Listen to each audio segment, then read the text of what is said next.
Hi everybody, welcome to another episode of Historia Politica Publica. This is the second part of the episode about the relation between anti-fascism and anti-colonialism during the 1930s and 1940s in Europe, specifically focusing more on the history of the Spanish exiles and the relation with the Arabs from Algeria.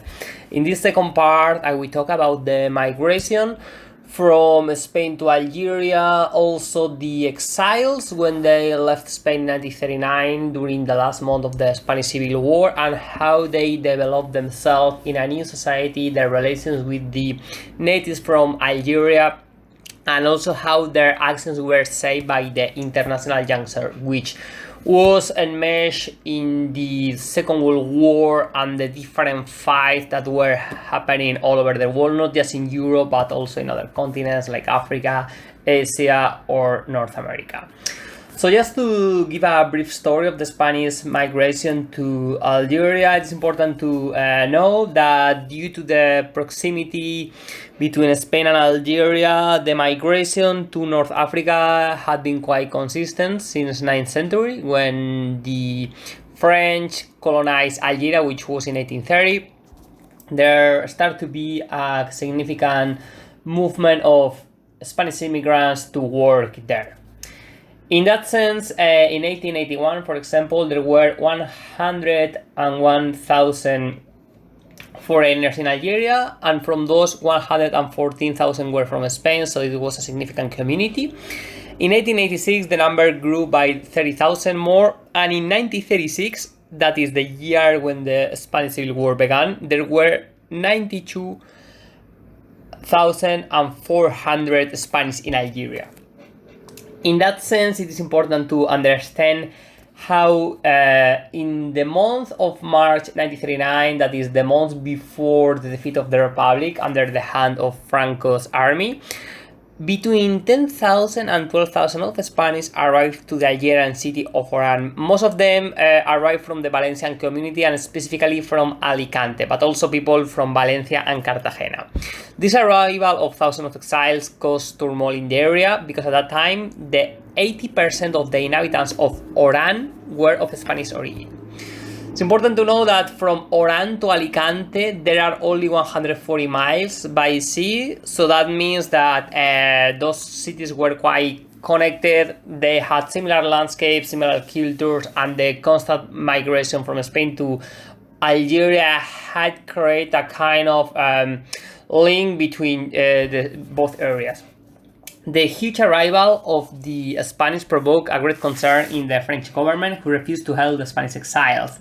They feared that the significant community of exiles expand their ideals across the neighborhood in Oran, hence inflaming the nationalist ideas among the Arabs in Algeria. So first of all, the Arabs from Algeria, as I mentioned in the other episode, they fought in the Spanish Civil War in the side of the Republic under the International Brigade. Second, now the French authorities, they were concerned about the Algerian movement of independence, which, as I mentioned before in the last episode, it was left behind the common idea to fight against fascism, which was led by the Communist International, the organism that was created in 1919 and which led all the communist parties over the world.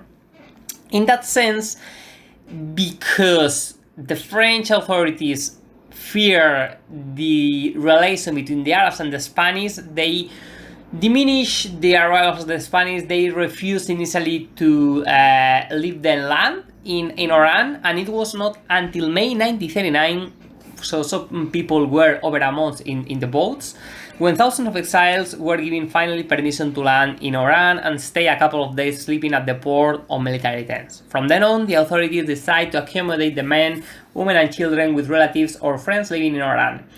However, as there were not enough people to undertake this task, many of the refugees were sent to the camps. When they were in the camps, the first contacts between the Arabs from Algeria and the Spanish exiles started to appear in the African continent.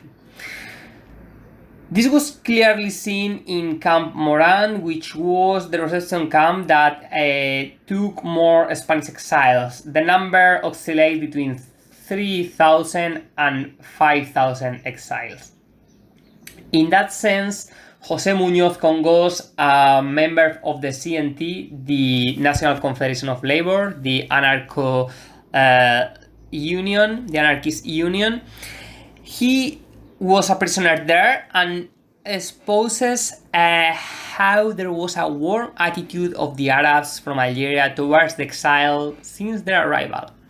This was not just an example of empathy for the people who had been forced to leave their country. Most importantly for José Muñoz was that the Algerians and the Spanish saw a parallelism between their fights against Francoism and colonialism.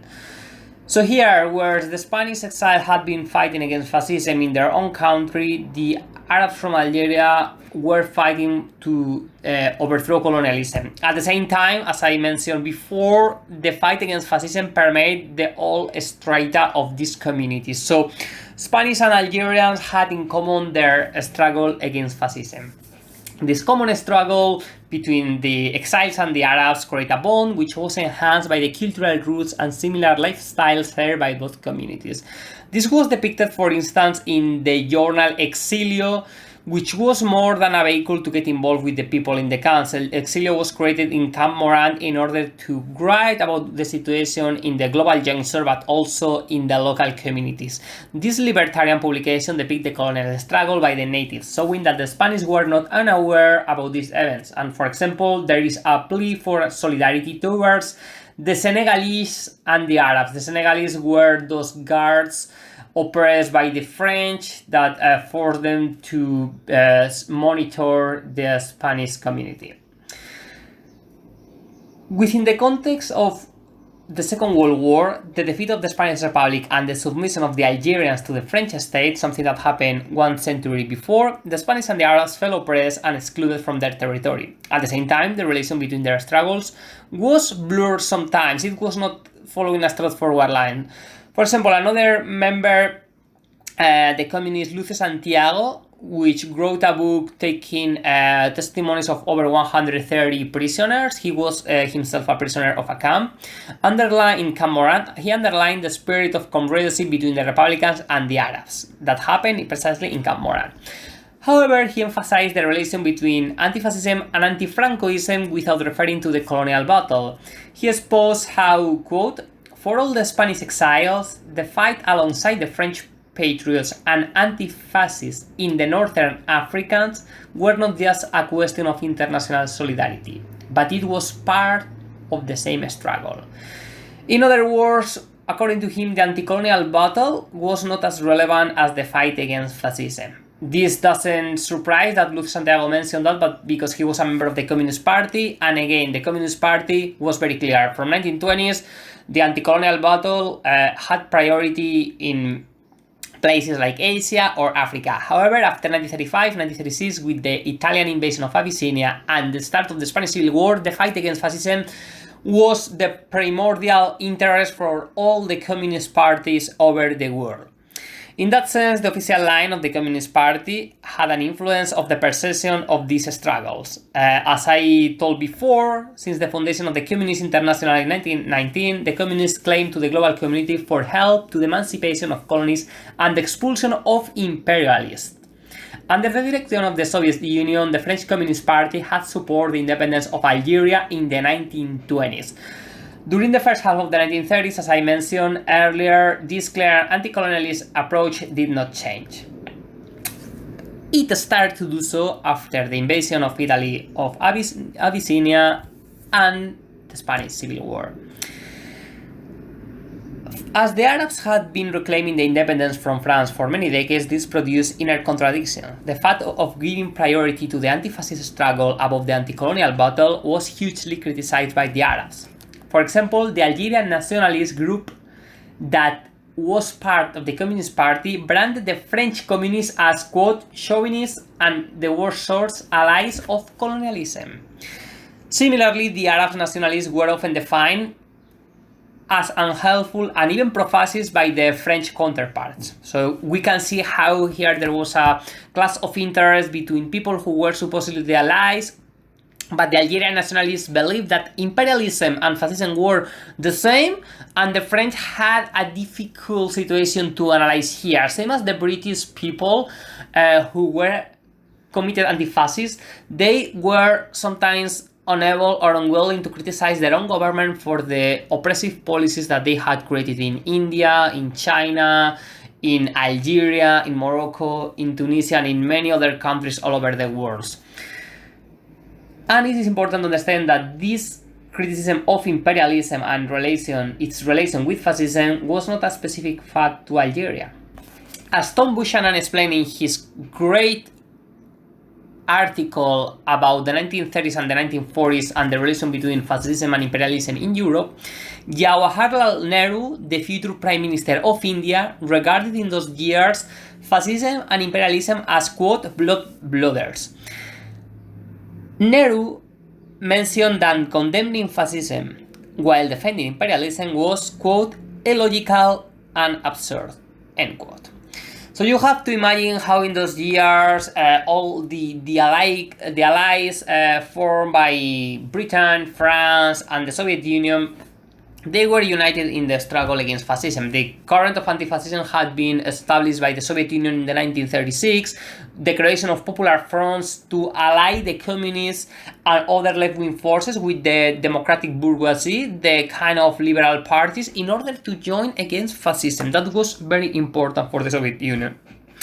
At the same time, the people who were living in the colonies say like, well, you are fighting against fascism, which is fine, we defend that, but for Britain and France, it doesn't make sense. It sounds hypocritical that they keep oppressing the people, killing millions in areas like India, in Africa, and so on, in order to legitimize their own empire, perpetuate their own cultural hegemony, and keep in a state of submission the native people from those areas. It is interesting, for instance, and I will talk about this later, how in 1945, after the defeat of Nazi Germany, the Algerians took advantage of this juncture in order to demand the independence of Algeria, and there was a massacre initiative committed by the French army, in which, according to the numbers, between 15,000 and 45,000 Algerians were killed. So, Nazism had been defeated, and yet the French army killed thousands of Algerians. So these contradictions between Britain, France, as supposedly defenders of fascism, which, by the way, they did not intervene in the Spanish Civil War, letting fascism to grow in Spain mainland by the hands of Franco, Hitler, and Mussolini. And in that sense, this kind of paradox was currently happening all the time during the 1930s and Second World War. Living through the 1930s and having been involved in the Spanish Civil War, the Spanish exiles tended to focus their struggle in the fight against Francoism in their homeland and worldwide fascism. At the same time, they acknowledged the colonial reality of the Arabs in Algeria. In that sense, there were specific gestures of solidarity between the Spanish exiles and the Arabs.